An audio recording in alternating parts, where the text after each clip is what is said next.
The death of George Floyd, Ahmaud Arbery, and so many others has put a renewed spotlight on racial injustice. The past couple of days, I've been sharing with you a very candid conversation I had with 3 local women raising black children. Tonight, more on why they say this protest feels different than others, why everyone needs to vote, and their views on how Detroit is standing up against racism and violence during the protests. Here's more of my talk.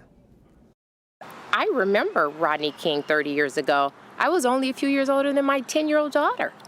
So I know what that feels like. So I can't even believe we're here.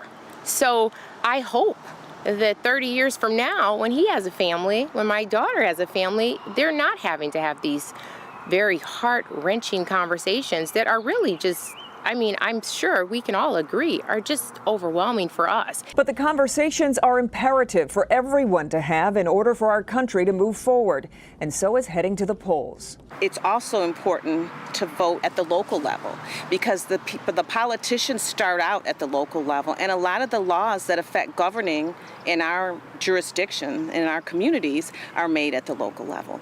So those are the people that you have to make sure are aligned with your values.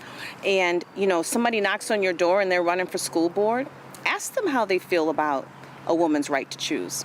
Ask them how they feel about affirmative action and things that matter to you, because those are the people that get in those positions and then go on and aspire to become state legislators, governors, and ultimately senators and congressmen and presidents. Why is it different? Do you think COVID has made people more, that we're paying attention more because we had to be at home and we're watching TV more, or we're talking more? Why is this different? I think this country was a little bit ripe for this scenario, and being at home and looking at those statistics and watching those numbers tick up in the black brown community with regard to COVID, and the fact that it was directly a result of health disparities, lack of health care, no access to health care, black people being sent home to die in their recliners because they weren't tested or they were told they weren't sick enough.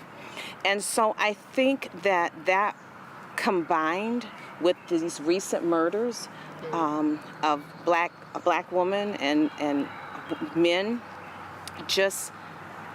it was the perfect storm. I say the perfect tsunami, because people had just had enough, I think.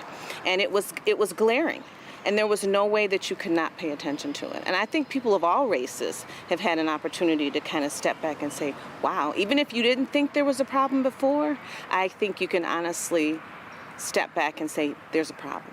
Tiffany Douglas has a unique perspective on how Detroit is handling it all. She was raised in Minneapolis, her mother white, her father a retired black officer for the St. Paul Police Department. What is so great about being in Detroit versus like in Minneapolis?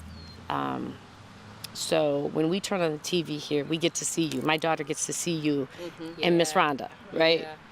So she gets to call out people that she sees in places of power, and you don't get that in a lot of communities. And I think that is what is so wonderful about Detroit. I've been getting calls from all over the country, like, how are you guys doing in Detroit? I'm like, oh, we did that 53 years ago.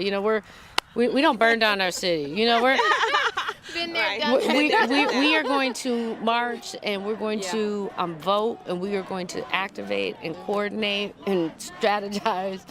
And I've been really proud about how Detroit has responded to this. And if you've missed any of the earlier stories, just go to our website, click on Detroit.com. We have all of them there. We heartily recommend you go check them all out. They've been what a great conversation. Yeah, thank you. I enjoyed doing it. Yeah, I bet.